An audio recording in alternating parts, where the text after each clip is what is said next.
tumeenda kuwatembelea wenzetu 23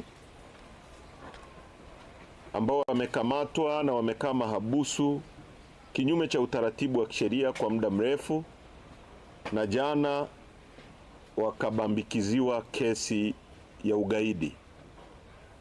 Kwa tumewaona na kwa jumla tukafikiri ni muhimu tuzungumze na Watanzania kupitia nyie waandishi wa habari asubuhi hii.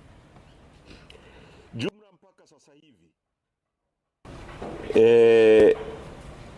kwa viongozi wa Chadema tu, tukiacha na watu wengine ambao tunaendelea na wenyewe kufanya research kuhusu wenyewe, viongozi wa Chadema tu kwa kanda 3, kanda ya Victoria wamekamatwa watu 23, kanda ya Serengeti yenye mkoa wa Shinyanga, Mara na Simiu wamekamatwa watu 17, na kanda ya Nyasa wamekamatwa watu 11. Kwa ujumla kuna viongozi wa Chadema 51 ndani ya siku mbili wamekamatwa na kubambikiziwa kesi kubwa ya ugaidi.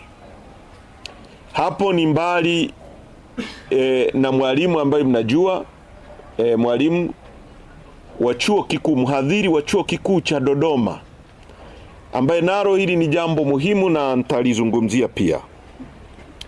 Sasa kumekuwa na trend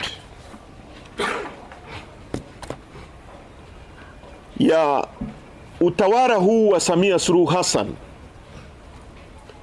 ambaye yuko madarakani kwenye nchi yetu kwa mabavu, ambaye tunajua kwa maagizo yake waliuawa watu maelfu, na yeye akajitangaza bila kuchaguliwa na Watanzania kuwa rais ambaye serikali yake ni haramu na dhalimu. Imekuwa ni tabia yake ya kuumiza na kutumia vyombo vya dola